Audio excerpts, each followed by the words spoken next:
Salatu wassalamu ala Rasulillah Muhammad ibn Abdullah wa ala alihi wa ashabihi wa man wala wala hawla wala quwwata illa billah.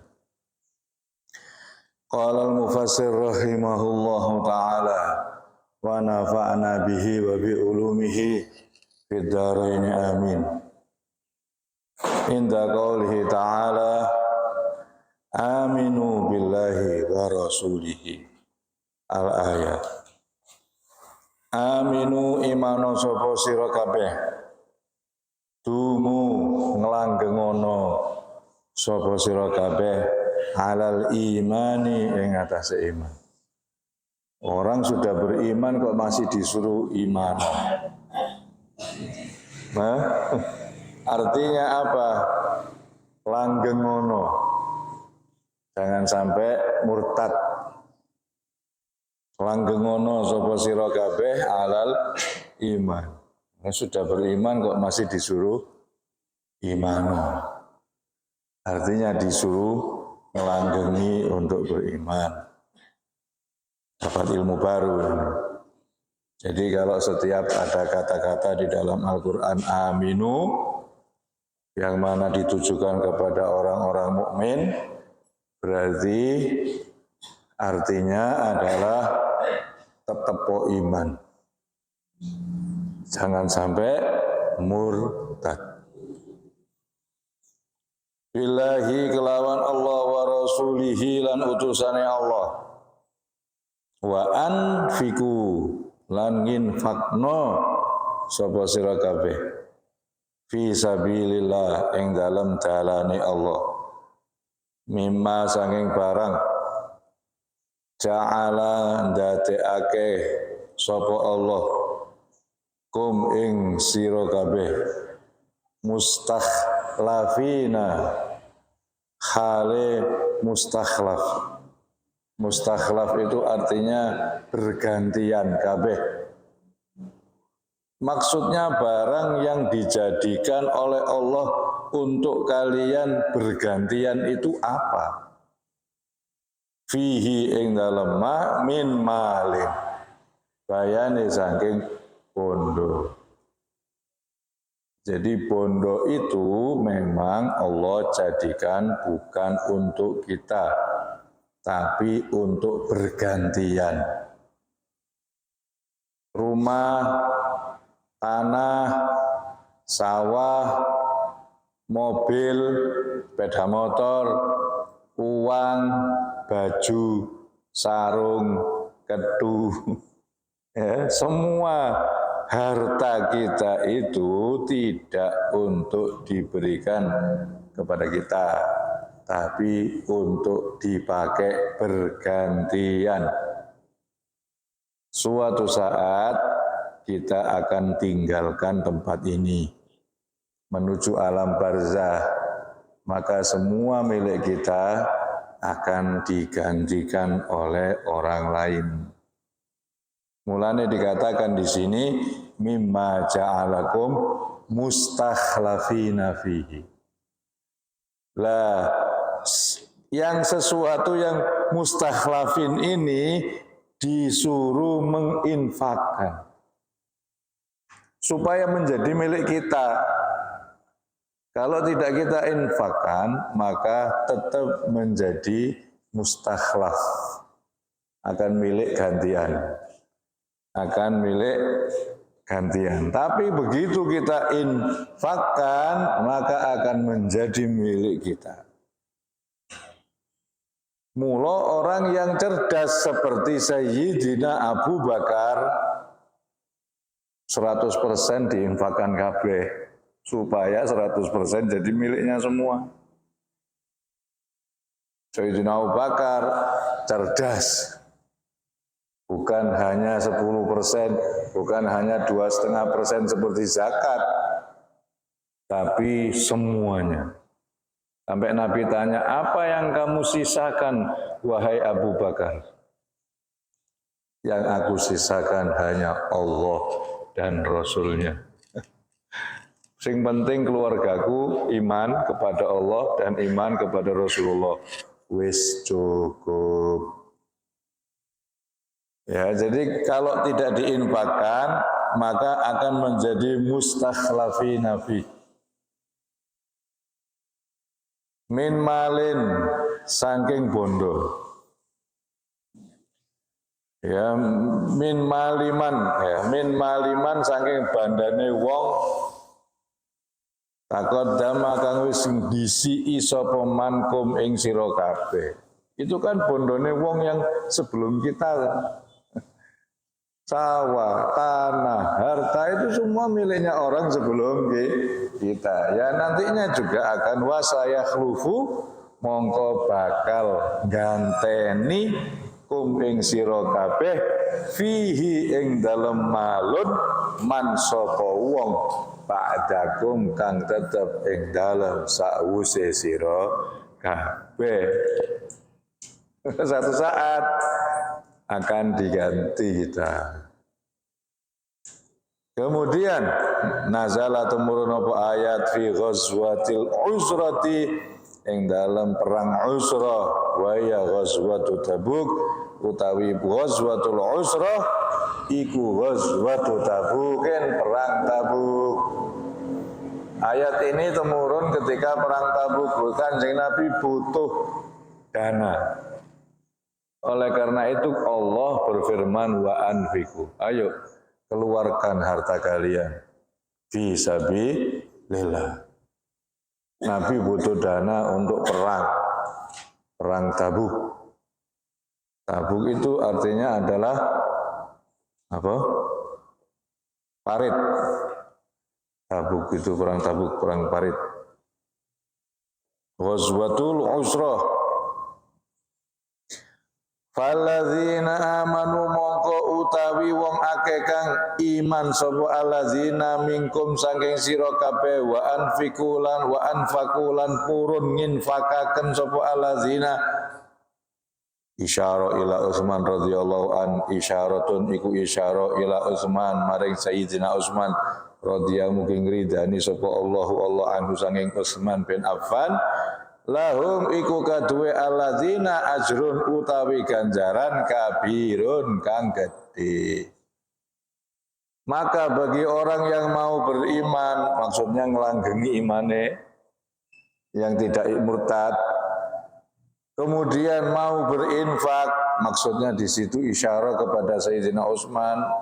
Memang saat itu yang paling banyak infaknya adalah Sayyidina Utsman waktu perang Tabuk itu. Maka Allah akan beri mereka pahala yang besar. Jadi uangnya tadi itu miliknya sudah. Kalau tidak diinfakkan ya mustakhlafina. Kalau diinfakkan jadi ajrun kabir. Akan jadi pahala yang besar. Bukan hanya pahala tapi besar. Ya, bukan hanya pahala tapi besar. Nah, mulane sekarang ini sering diadakan pungutan-pungutan wong NU. NU sering ada apa? Pungutan-pungutan. Mungkin orang NU saat ini ada yang grundel. Sidik-sidik urunan, sidik-sidik urunan. Urunan kok sidik? Sidik-sidik urunan, sidik-sidik urunan kok sidik. Mungkin grundel, tapi nanti kalau sudah di alam barzah dia akan gembira. Kenapa? Ajrun kabir. Pasti dia akan mengatakan kepada panitia, ya, mereka yang memungut akan mengatakan matur nuwun kang sampean punguti. Kalau enggak saya enggak punya ajrun kabir. Ya, sekarang mungkin grundel, tapi nanti berterima kasih nanti akan berterima kasih. Mumpung durung loh. Mumpung durung apa? Mumpung durung padha jayanya.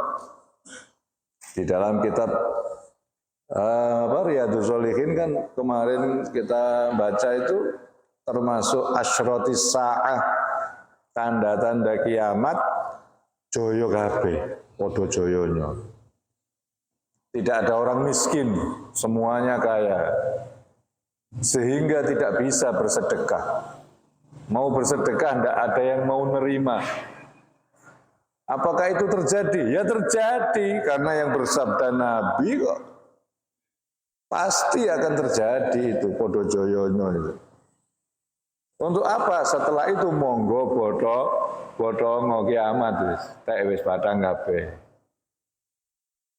Jadi Haji Soko ini sudah tahu dari kitab-kitab sebelumnya bahwasanya ono coro kok ada cerita Doto Sowolo datang utusan Nabi Muhammad sallallahu alaihi wasallam. Kalau sudah datang Nabi Muhammad, maka akan ada zaman podo joyono, pada jaya semua, kaya raya semua.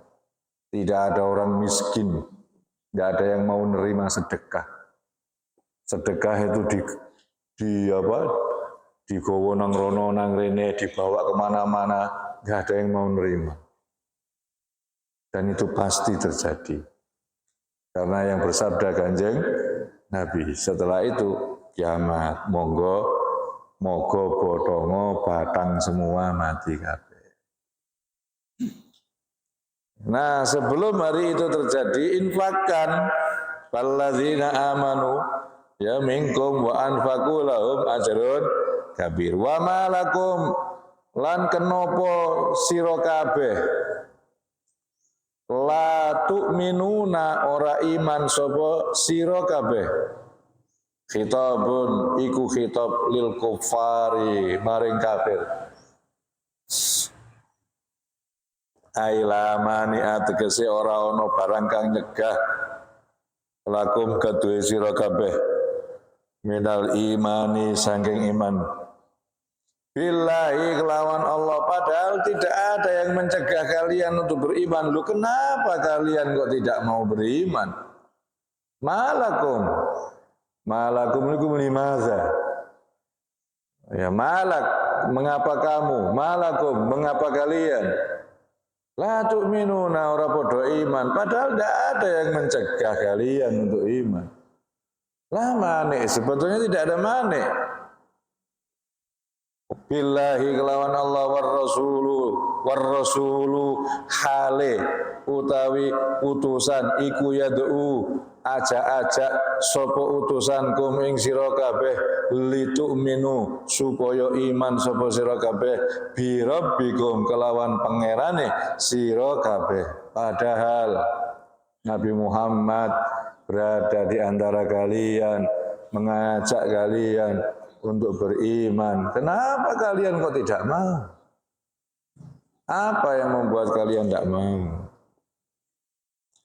Waqad ukhida lan teman-teman den alap bi dhammil hamzati kelawan domai hamzah wa kasril kha'i lan kasrai kha ukhiza wa bi fathihima lan kelawan fathai karone akhaza wa nasba ma ba'dahuma lan nasope barang kang sause karone misako. Kalau akhoda ya misako, kalau ukhida ya misaku.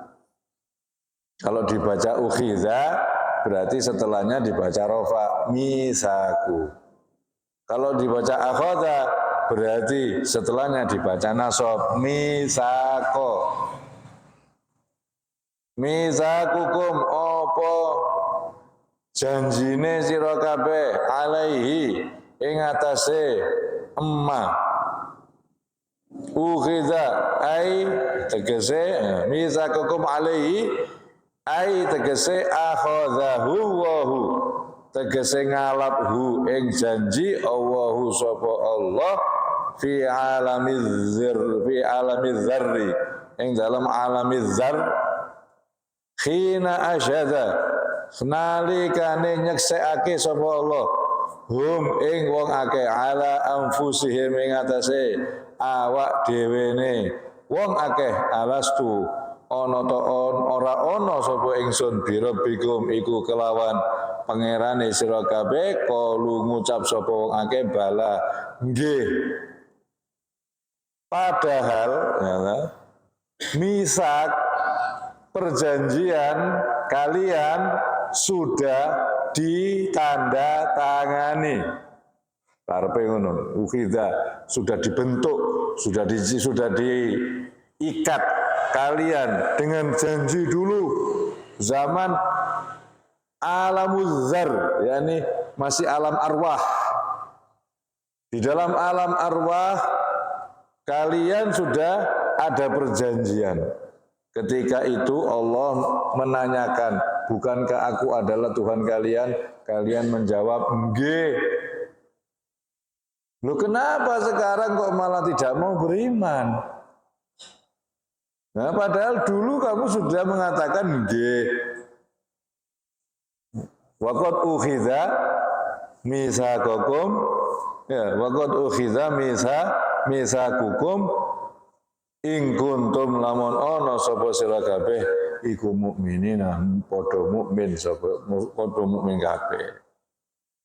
Ai muridina tegese ngersakake kabeh al imana ing iman bihi kelawan Allah. Babadiru mongko bergegaslah sapa sira kabeh ilaihi maring iman. Ya, bahwasanya kita di alam arwah kita ini mengalami, ruh ini mengalami 5 alam. Alam pertama namanya alam arwah. Ketika kita masih di alam arwah, belum dimasukkan ke alam rahim, itu ditanggap karo Gusti Allah. Sudah ditanggap.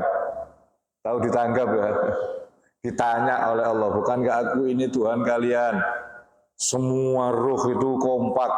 Nggih Gusti, bala syahidna.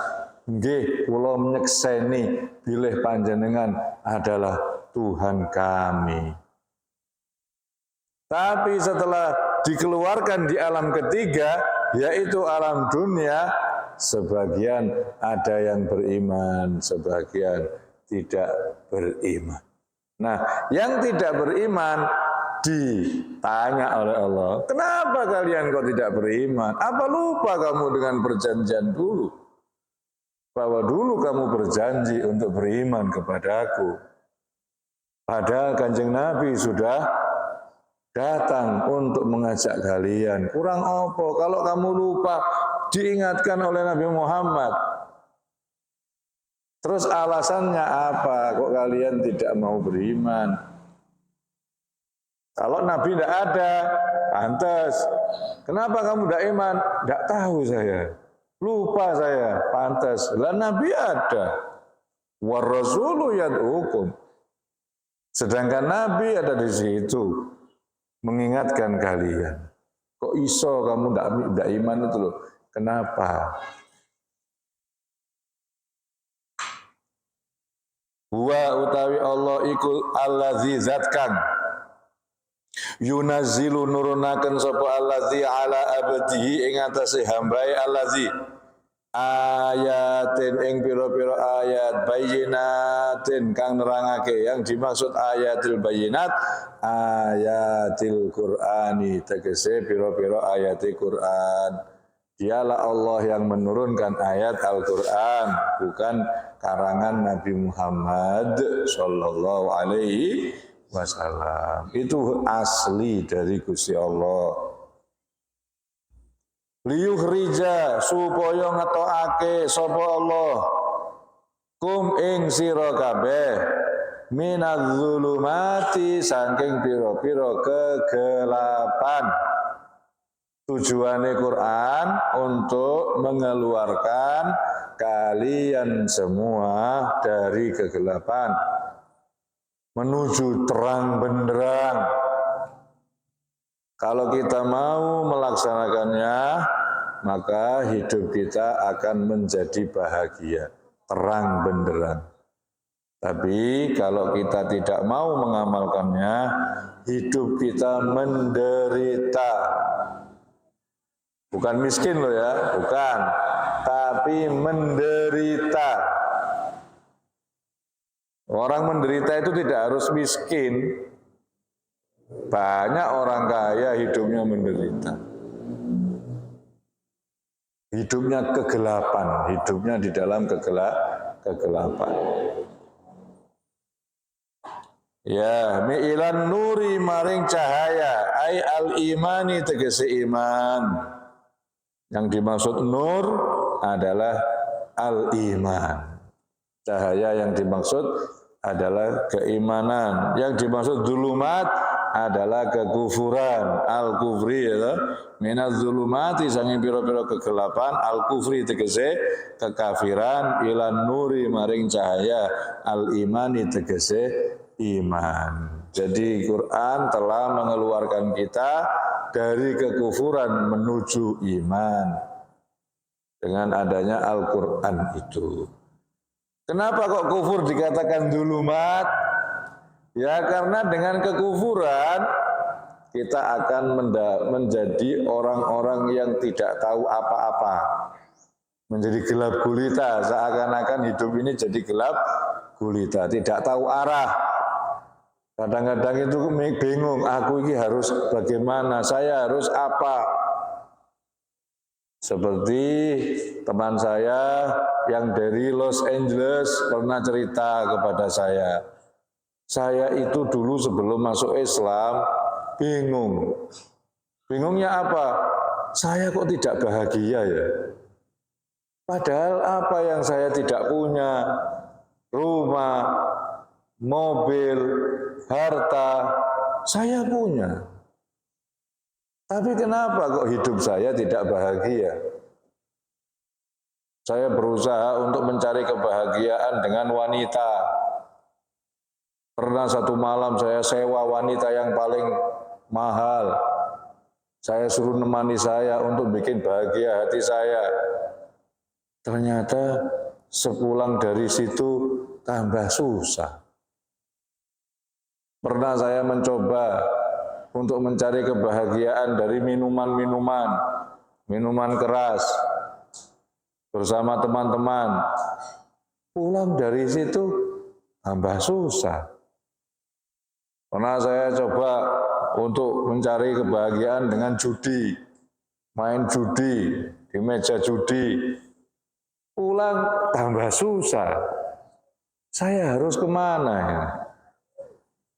Nah, ternyata beliau mendapat hidayah lewat tetangganya, Muslim, punya tetangga orang Islam. Yang mana dilihat orang itu hidupnya kok bahagia. Diparani, kamu itu kok hidup bahagia, apa resepnya? Katanya tetangganya, resepnya itu masuk Islam. Tapi nih, laksanakan apa yang diajarkannya. Bukan hanya masuk Islam toh. Apa yang diajarkan Islam itu lakonono. Nanti bahagia kamu. Kalau tidak bahagia, kamu boleh keluar lagi dari Islam. Kalau kamu kok tidak bahagia, kamu boleh keluar lagi dari Islam. Katanya tetangganya.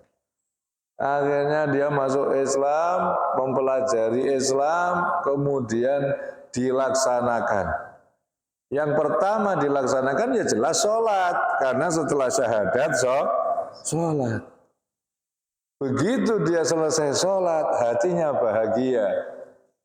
Nur, cahaya, keluar dari kegelapan menuju cahaya. Seweneng atine. Katanya dia, ya ini yang sudah dari dulu tak cari. Kebahagiaan ini.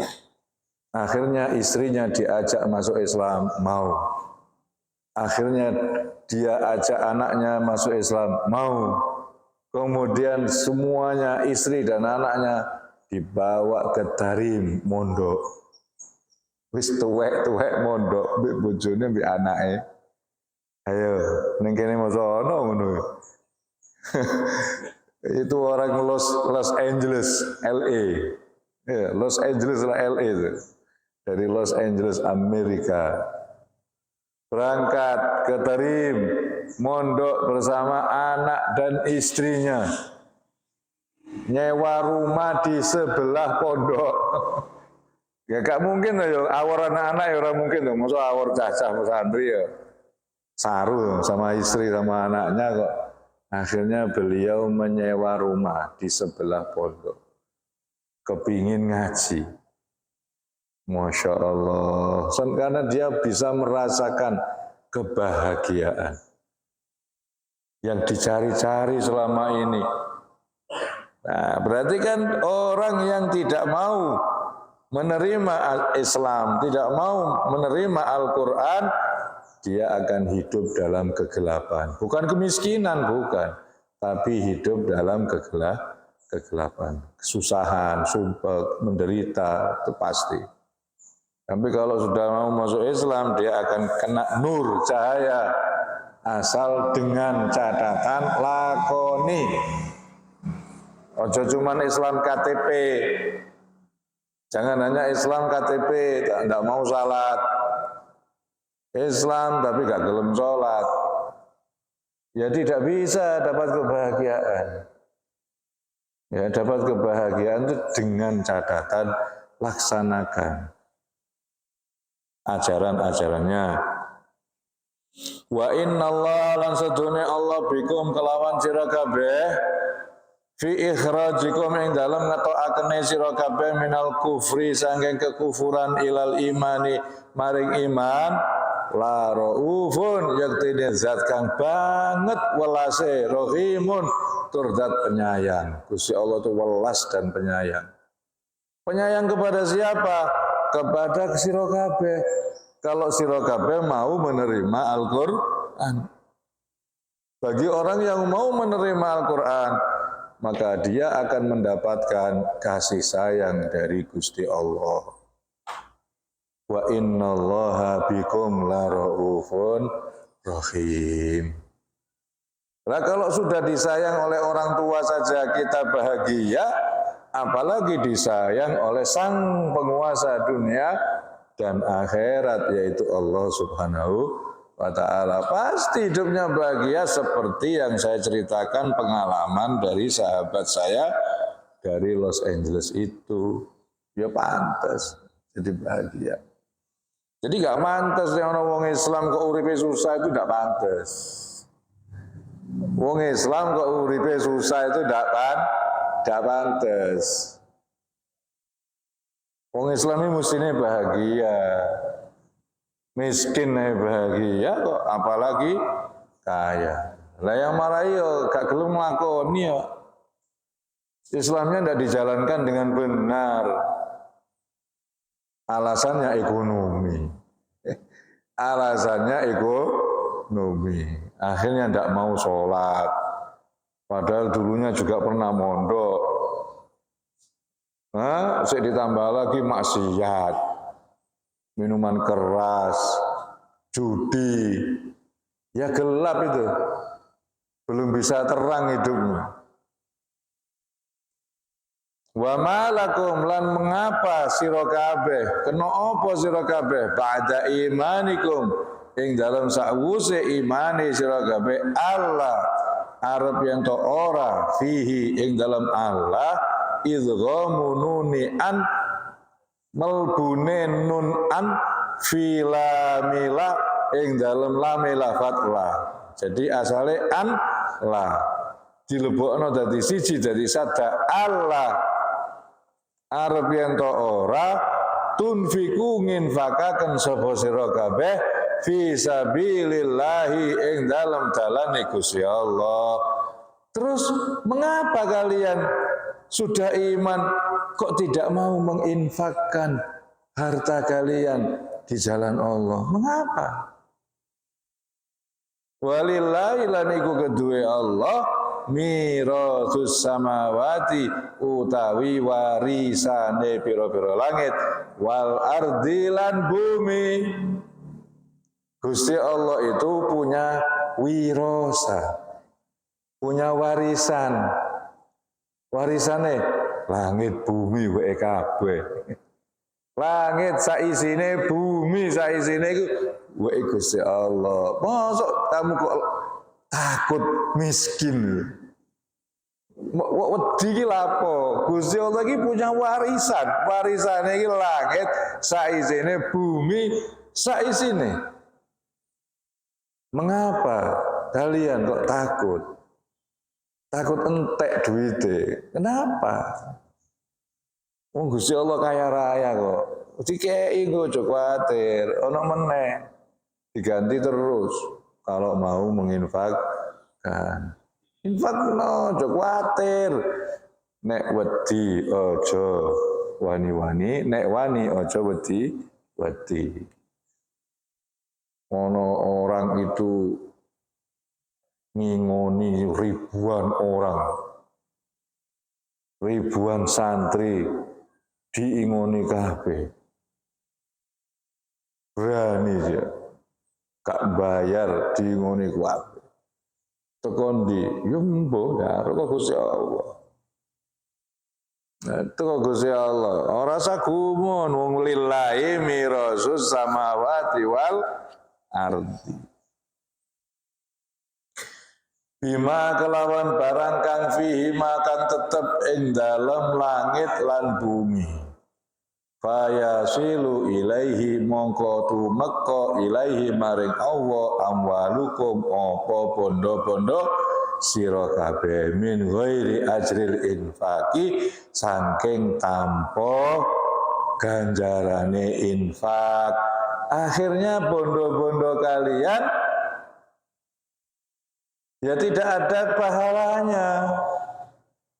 Bi khilafi ma kelawan sulayane barang kang lau anfaktum lamun nginfakake sapa sira kabeh fatu jaruna mongko den paringi ganjaran sapa sira kabeh. Nah, beda dengan orang yang mau infak, nanti dapat pahala, diberi pahala. Wah, iki anu kata iki dalile kiai-kiai iki ben disodakoi iki. Enak kiai gak kerja, oleh sodakoan terus iki. Ya enggak, bukan itu, bukan. Lah ini memang hak kok, itu Al-Quran bilang begitu. Tidak untuk kiai, infak itu yang paling gede ganjarannya untuk pendidikan Islam, bukan untuk kiai. Paling gede ganjarannya itu untuk pendidikan Islam. Kalau untuk orang fakir miskin itu 1 diganjar 10. Ya, tapi kalau untuk saya lupa itu di kitab Buyatul Mustarsyidin nanti dicek. Ya, yang paling tinggi itu untuk pendidikan Islam. Kalau untuk pendidikan tinggi sekali pahalanya.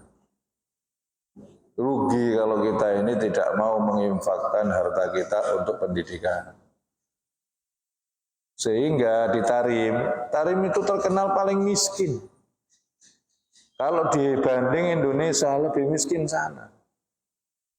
Indonesia dengan Tarim itu lebih miskin Tarim. Tetapi rata-rata pondok di sana gratis. Kenapa? Karena punya infak, punya tanah yang diwakafkan untuk pondok. Jadi banyak orang itu menginfakkan tanah sawahnya, bukan tanah biasa, tanah yang produktif untuk pondok. Lah hasil dari tanah itu untuk mencukupi anak-anak pondok. Tanah di sana tidak seperti sini. Kalau sini kan subur. Tanah di sana itu hanya untuk tanaman kurma tok tukul. Liyane kurma wis gak urip. Tapi mereka itu hamasa, semangatnya untuk pendidikan Islam luar biasa, sehingga mereka banyak menginfakkan, mewakafkan tanah-tanah mereka untuk kepentingan pondok. Jadi tidak ada pondok yang bayar, tidak ada. Rungu kabar di Indonesia, ono pondok bayar, heran orang sana. Masuk pondok bayar, Gak ono wong sugih ta. Gak ono wong sugih ta ning kono iki. Kok iso pondok kok bayar? Itu heran orang sana. Padahal lebih miskin dari orang sini. Lebih miskin dari orang sini. Tapi mereka tahu kemana arah pahala yang paling gede. Kemana arah pahala yang paling gede itu tahu mereka. Pahala yang paling besar itu untuk pendidikan agama. Mulane kalau di sana kita harus berhati-hati kalau mau minum air ya, di pondok-pondok itu ada air minum, ada air minumnya. Itu kalau tidak tolibul ilmi nggak boleh minum itu. Karena itu minum khusus diwakafkan untuk santri, gitu loh. Ya? Jadi kalau bukan tolibul ilmi, bukan ngaji, orang yang tidak ngaji, tidak boleh minum dari itu. Airnya itu air wakaf, air untuk orang yang nyantri. Orang yang santri, orang ngaji, bukan nyantri di situ. Tidak harus mondok di situ. Yang jelas santri boleh minum. Karena di sana tidak ada istilah ini mondok sini, ini tidak ada. Semua sama. Santri ini Kanjeng Nabi Muhammad SAW. Jadi dari santri sini ngaji ke sana, dari santri sana ngaji ke sini, itu biasa di sana. Biasa. Enggak terus, oh kamu santri saya, jangan ngaji ke sana. Itu tidak ada. Tidak ada. Mondok di sini, tapi ngaji sana. Bisa, boleh, nggak apa-apa. Dulu saya juga begitu, malah dijak sama Habib Umar.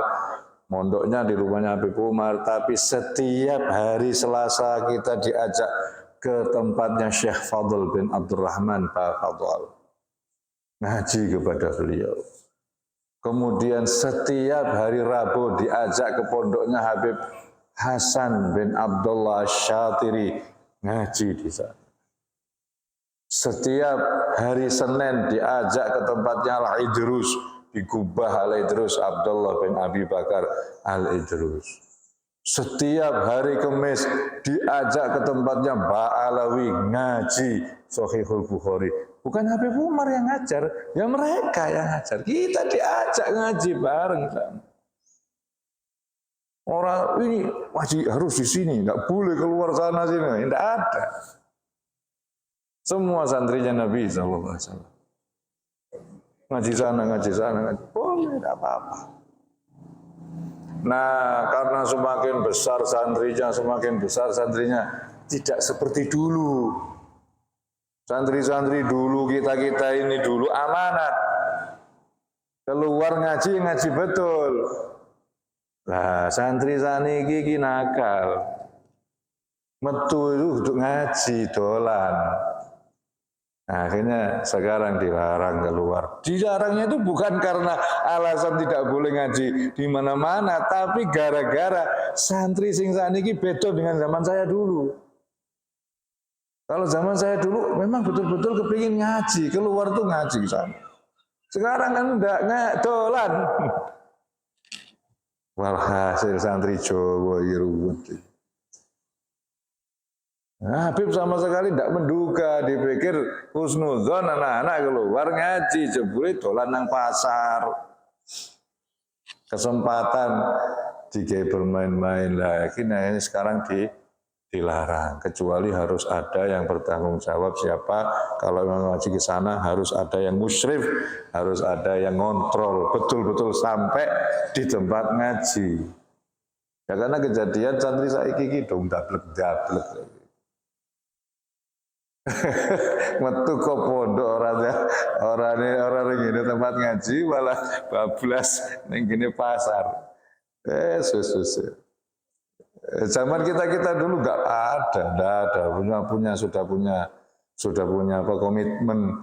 Wong kita ini jauh-jauh meninggalkan Jawa, meninggalkan Indonesia, tujuan iki golek ilmu ora dolanan. Mulai goblok sini. Kalau kita nggak cuma dolanan ya nggak usah pergi ke luar negeri. Ini wakil gitu dolan. Purwodadi lebih rame. Ngapain ke sana? Kalau memang niatnya mau main Nah itu zaman kita dulu. Ya, akhir-akhir nun sewu, akhir-akhir memang dilema. Dilemanya begini, yang dikirim ke sana itu bukan anak yang pinter, tapi anak yang nakal. Kepingine wong tuane iki ben dadi pinter ngono lho karepe iki. Sing dikirim iki bocah nakal-nakal dikirim ngono kabeh. Karepe wong tuane iki ben dadi soleh karepe, tapi yo Habib Umar sakake pusing deh. Ngurusi wong nakal-nakal kan cara nakal-nakal. Wah, gaib ngomongnya tak apa ngomongnya. Sing nakal-nakal digorono, sing pinter-pinter kok kuliah. Sing manut-manut kok kuliah. Kalau sing jablek nakal bodoh sisan, nah kon mondok. Karepe wong tua yo apik, ben pinter karepe, tapi kok yo sing dipilih iki yo sing goblok, jablek, nakal. Kok pondok ngeluh Habib Umar. Delok aduh kok ngene sing dikirim rene. Akhirnya dikasih aturan sekarang enggak bisa keluar dari pondok, kecuali harus ada yang ngawal. Bukan karena enggak boleh ngaji sama orang lain, bukan. Kita dulu bebas ngaji ke sana. Masya Allah. Ya itulah yang dinamakan orang cerdas. Orang cerdas itu tahu menginfakkan kemana hartanya yang paling gede ganjarannya. Orang tarim tahu bahwasanya pendidikan Islam itu paling besar pahalanya. Bahkan kata Habib Muhammad bin Hadi As-Sagaf, itu pulpen separuh aja pahalanya ngungkuli bangun 70 Ka'bah. Pulpen separuh, bukan siji, separuh nih loh. Dikekno nang gini anak ngaji, tiga ngaji, itu pahalanya ngungkuli bangun 70 Ka'bah. Orang sana itu Masya Allah. Kalau ada guru, gitu, mau kemana? Mau ke Jawa. Ada apa ke Jawa? Maisha. Wis gak usah nang Jawa. Wis mulang wae ning kene tak tanggung. Coba bayangno nanggung itu bayar ajirnya sak piro? Pahalanya seberapa itu? Gede daripada bangun masjid. Wis gak usah kamu, ndak usah ke Jawa. Kamu ngajar, nanti saya tanggung ekonomimu maishamu sak mampuku. Orang sana itu kenapa kok bisa begitu? Karena tahu pahala yang terbesar ya ini di pendidikan. Pendidikan Islam. Wis ora sana ndi ning kene wae. Kowe ngajaro mulang ning kene. Nanti masalah maisha kamu ndak usah khawatir. Nah, sekarang bangun masjid luwih gede ngene iki. Masjid wis api dibongkar. Ada apa musuh api dibongkar? Madrasahmu lho urusono. Nah, sing madrasah ya tidak terurus. Ya akhirnya kan jelek madrasah. Kalau sudah jelek, orang yang tidak suka mau masuk, tidak tertarik itu. Dulu madrasah ini suka, gak tertarik untuk sekolah di madrasah. Ini penting ya, kita harus mulai dari sekarang anfiku ini. Mengapa kalian ini sudah beriman kok tidak mau infak fisabilillah padahal lillahi mirasus samawati wal ardi la yastawi ora podo mingkum saking sira kabeh man sapa wong anfaqa kang nginfakake sapa man mingko blil fathi saking sadurunge kebuka yakni lima kata kedue kota Mekah wa qatala lan melu perang sapa eman ulaika utahe mungkono wong akeh iku a'dhamu luwe gedhe apane darajatan derajate minalladzina saking wong akeh kang anfaku infak sapa alladzina mim ba'du ing dalam sawuse saking ing dalam sawuse kebukae kota Mekah wa qatalu lan perang sapa alladzina. Orang yang mengikuti Kanjeng Nabi dari awal, dari sebelum kemenangan kota Mekah, dari sebelum kebukaan kota Mekah sudah ikut dengan Nabi Muhammad berjihad, menginfakkan hartanya demi untuk perjuangan. Tidak sama pahalanya dengan orang yang sudah Islam menang. Islam sudah menang, Islam sudah bisa menaklukkan kota Mekah. Orang-orang pada infak, ojo pada nombek pahalai wong biyen. Nek biyen tetep pahalane luwih gede. Kenapa? Karena mereka lebih berat perjuangannya. Di saat Islam belum menang, di saat Islam dicaci maki, di saat Islam dibully, tapi mereka tetap berjuang bersama Nabi SAW. Menginfakkan hartanya. Jangan samakan dengan yang sudah enak, sudah apa?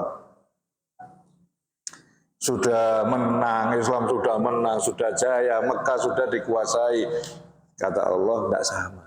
La yastawi, ora podo. Pahalanya beda. Nggak bisa disamakan. Podo-podo infake, nggak podo ganjarane. Ada satu orang daripada teman saya kemarin itu, bukan teman ya, adik kelas saya itu datang ke rumah. Terus menceritakan tentang salah satu dari muridnya Habib Umar yang sekarang, bertanya kepada Habib Umar, Habib, bisa enggak kami yang sekarang ini mengalahkan murid-murid antum yang dulu? Ya bisa, tapi sulit. Kata Umar, ya bisa, tapi sulit. Kenapa? Karena kanu ta'abu ma'ana.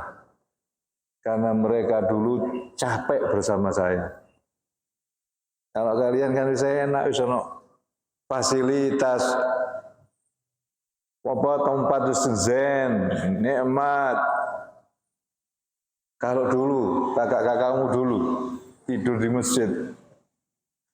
Karena mereka dulu taat ma'ana, karena mereka dulu itu susah payah bersama saya, kata Habib Umar. Iso, tapi sulit. Kalau kamu mau sama dengan murid-muridku yang dulu, yo iso tapi sulit. Sulit sekali, karena mereka dulu pernah susah dengan saya. Jadi memang susah itu membawa keberkahan. Tirakat itu membawa keberkahan. Nah di sini loh, podo Gusti Allah la yastawi podo. Sing berjuang dulu, yang memperjuangkan Islam sebelum kota Mekah kecekel, kota Mekah kepegang, dengan setelahnya enggak sama.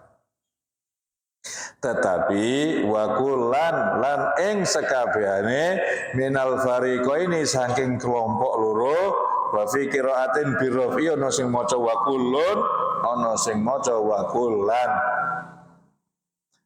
Padha ae, padha benere ya, padha benere diwaca wakulan ya bener, diwaca wakulun ya bener.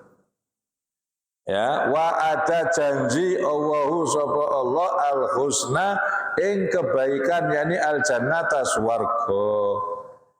Baik itu yang sebelum kebukaan Mekah, setelah kebukaan Mekah, dua kelompok ini Allah janjikan masuk surga. Ini loh yang dipakai dalil oleh Habib Umar ketika ada orang Syiah bertanya, ya Rasulullah, apa? Ya Habib, saya mau tanya apa? Katanya setelah Nabi wafat, itu sebagian sahabat begini begitu, semuanya tukaran dewe lah kok dan iki dan sebagainya. Yang intinya itu mau menyudutkan sahabat. Orang Syiah itu ciri-cirinya tidak senang di sahabat. Itu ciri-ciri orang Syiah. Gak senang dengan sahabat. Mereka mendakwakan dirinya pecinta Ahlul Bait, pecinta keluarga Nabi, tapi dengan mencaci maki para sahabat. Itu Syiah. Sejarahnya ini anu habis menang. Wis selesai, sudah selesai ya sudah. Dijawab sama Habib ini. Wa kullan wa'adallahul husna. Semuanya, kulan itu semuanya. Sahabat Nabi semuanya sudah dijamin masuk surga. Lah terus kenapa kamu kepo? Kok kamu mikir iki lapo? Wong wis sing swarga mbok pikiri iki lapo? Yang perlu kamu pikir itu kamu sendiri. Kamu kira-kira masuk surga enggak? Kalau mereka sudah di surga kok kamu pikiri, oh ini itu untuk apa dibahas? Apa manfaatnya bahas orang yang sudah di surga? Langsung kunci klek, wis gak usah ngomong. Ini dalilnya. Mereka semua sudah di surga. Wa kullan wa'adallahul husna. Ada yang baca wa kullun wa'adallahul husna. Untuk apa kamu bahas? Kata Allah. Kata Habib Umar, wallahu ta'ala Allah bima ta'maluna kelawan barang kang agawe sira kabeh iku khabirun ngaweruhi. Ya iso ngomong udah cepet meneng wis. Ya, itu orang Syiah. Kalau orang Wahabi tidak suka dengan keluarga Kanjeng Nabi, lebih senang kepada sahabat, tapi mencaci maki keluarganya Kanjeng Nabi. Sedangkan kita Ahlussunnah wal Jamaah radhiyallahu taala anhum ajmain, kita cinta dua-duanya. Ya cinta keluarganya Nabi, ya cinta sahabat Nabi. Itu Ahlussunnah wal Jamaah, dua-duanya kharijun min baini farzin wadamin labanan kholison sa'igon lisyaribin, keluar dari antara kotoran dan darah air susu yang mengalir, yang bagus, yang sehat, enak. Jadi susu itu di dalam tubuh hewan itu mengalir di antara kotoran dan darah. Sini kotoran, sini darah, mengalir susu. Syiah itu kotoran, Wahabi itu darah, sepodo najise. Tengah-tengah Ahlussunnah wal Jamaah. Sing kene kotor, sing kene kotor. Katanya ada Habib ditakoki Habib Abdul Haddad kan ditakoki, "Habib, Syiah ambek Wahabi ku api endi?" Syiah sama Wahabi ini saya pundi? Katanya kalbak roh yukosim kismen. Koyok teletong dibelah dua. Yes kalbak roh yukosim kismen. Yes koyok teletong belah dua. Sodo elek kabeh, loro-lorone elek. Yang benar itu Ahlussunnah wal Jamaah. Mencintai semuanya. Tidak ada benci, tidak ada kotor. Enggak pernah benci sama siapapun. Jangankan kepada Ahlul Bait, jangankan para sahabat, kepada seluruh manusia kita tidak pernah benci. Itulah Ahlussunnah wal Jamaah, thariqah yang benar. Mencintai semuanya. Wallahu a'lam. Semoga kita tetap diberi iman oleh Allah Subhanahu wa taala. Amin ya rabbal alamin. Al-Fatihah. Bismillahirrahmanirrahim. Alhamdulillahirabbil alamin arrahmanir rahim maliki yaumiddin iyyaka na'budu wa iyyaka nasta'in ihdinas siratal mustaqim siratal ladzina an'amta 'alaihim ghairil maghdubi 'alaihim waladdallin amin. Rabbana taqabbal minna innaka antas samiul 'alim wa tub 'alaina innaka antat tawwabur rahim. Shallallahu alaihi wasallam Muhammad wa ala alihi wasallam. Alhamdulillahirabbil alamin. Allah